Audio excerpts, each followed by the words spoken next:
అందరికీ నమస్కారం.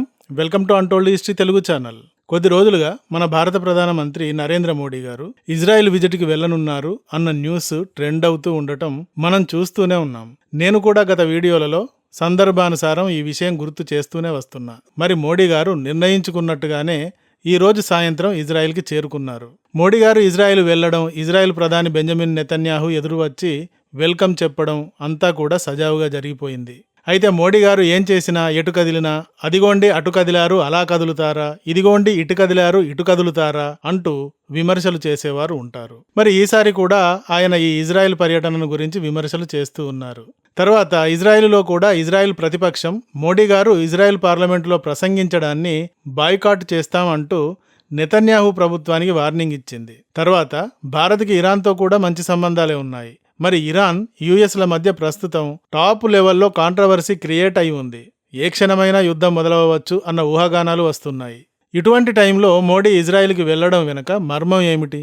యుఎస్, ఇరాన్ల మధ్య యుద్ధం మొదలైతే అది ఇజ్రాయెల్కి కూడా అంటుకున్నట్టే కదా. మరి ఇలాంటి క్రిటికల్ టైంలో వెళ్లారేమిటి?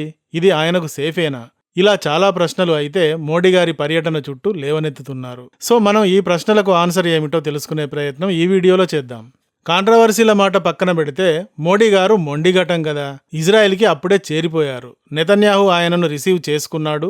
అక్కడి పాపులర్ పత్రిక ద జెరూసలేం పోస్ట్ మోడీ గారు చేయెత్తి అభివాదం చేస్తున్న ఫోటోని అండ్ హిందీలో నమస్తే అండ్ ఇజ్రాయిల్లో షాలోమ్ అంటూ కూడా పబ్లిష్ చేసేసింది. మోడీ గారు ఇటువంటి కాంట్రవర్షియల్ పీరియడ్లో ఎందుకు వెళ్లారు? తనంత తానుగా వెళ్లారా, లేక ఎవరైనా ఆహ్వానించారా? ముందే ఈ టూర్ ఫిక్స్ అయ్యిందా? అంటే మోడీ గారిని ఇజ్రాయెల్ ప్రధాని బెంజమిన్ నెతన్యాహు అధికారికంగా ఆహ్వానించాడు.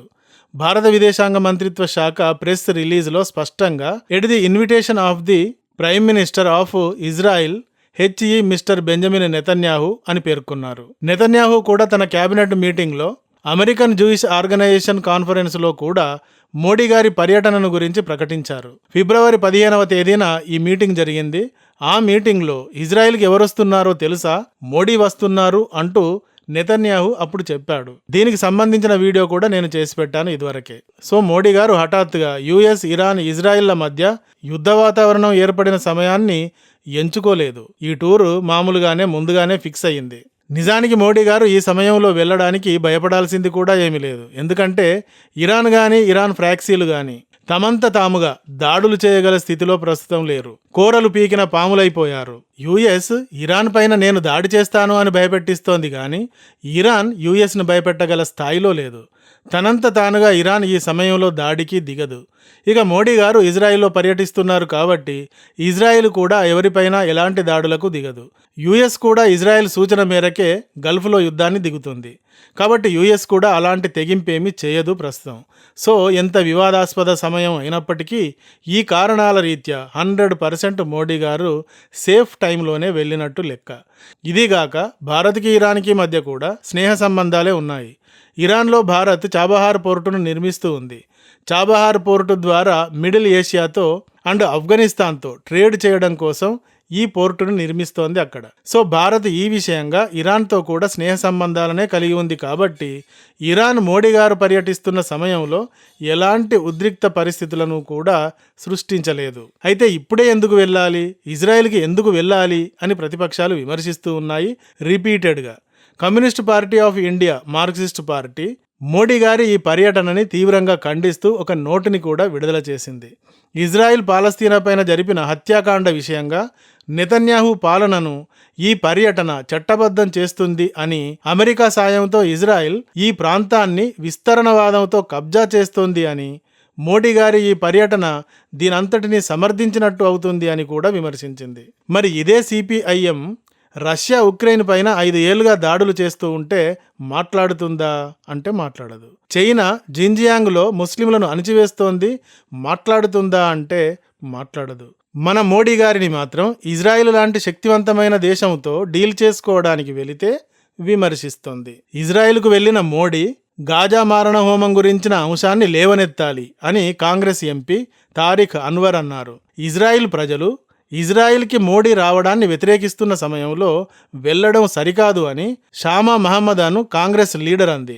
అయితే ఆమెకు సరిగా తెలియదు కానీ ఇజ్రాయిల్ ప్రజలు మోడీ రాకూడదు అని అనలేదు. ఇజ్రాయిల్ ప్రతిపక్షం ఇజ్రాయిల్ పార్లమెంటు కెస్నెట్లో మోడీ ప్రసంగిస్తే బాయ్కాట్ చేస్తాం అంది. ఎందుకు అంది అంటే ఐజాక్ అమిట్ అను సుప్రీంకోర్టు ప్రెసిడెంట్ని ఈ ప్రోగ్రాంకి ఆహ్వానించకపోతే మేము దీనిని బహిష్కరిస్తాం అన్నారు. ఇది మోడీని వ్యతిరేకించడం, మోడీ రాకను వ్యతిరేకించడం కాదు. మోడీ అన్నా భారత్ అన్నా ఇజ్రాయిల్లోని అందరికీ స్నేహభావమే ఉంది. ఎలాంటి వ్యతిరేకత కూడా లేదు. అధికార పక్షం ఒకలాగా, ప్రతిపక్షం ఒకలాగా మన భారత్ని గురించి కానీ, మన భారత ప్రధానమంత్రిని గురించి కానీ మాట్లాడరు.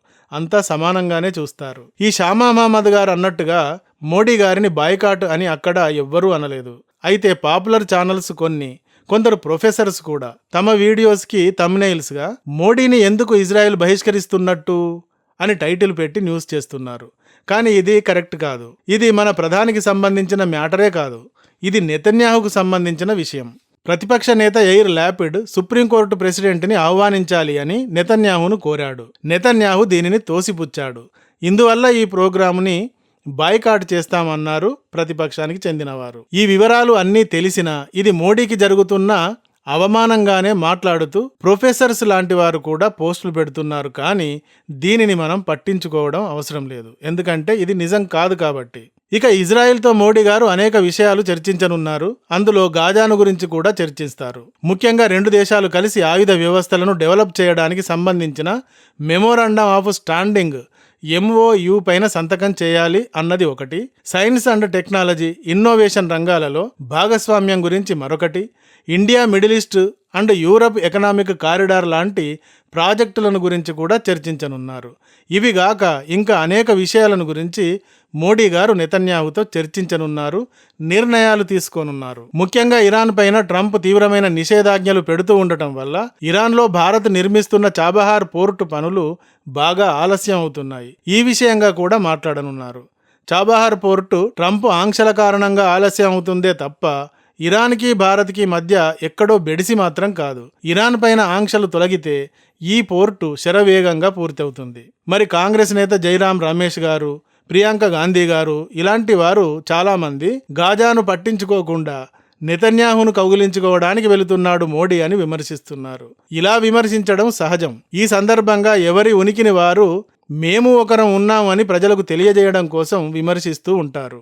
ఇరాన్ వందల కొద్దీ మిసైల్స్ వేసినా ఈజీగా ఎదుర్కొన్న ఇజ్రాయిల్ ఆయుధ వ్యవస్థ విషయంలో పిట్ట కొంచెమైనా కూత గణం టైపు. మరి భారత్ ఇజ్రాయిల్తో కలిసి శక్తివంతమైన ఆయుధ వ్యవస్థను నిర్మించాలి అని, ట్రేడ్ చేయాలి అని అనుకుంటోంది. అందుకోసమే మోడీ గారు అక్కడకు వెళ్లారు. తప్పేముంది? భారత్కి ఇజ్రాయిల్ యుఎస్లతో ఫ్రెండ్షిప్ ఉంది, అటు ఇరాన్తో కూడా ఫ్రెండ్షిప్ ఉంది. సో మోడీ గారు ఇజ్రాయెల్కి ఇప్పుడే ఎందుకు వెళ్ళాలి అనే దానికి భయం ఎందుకు?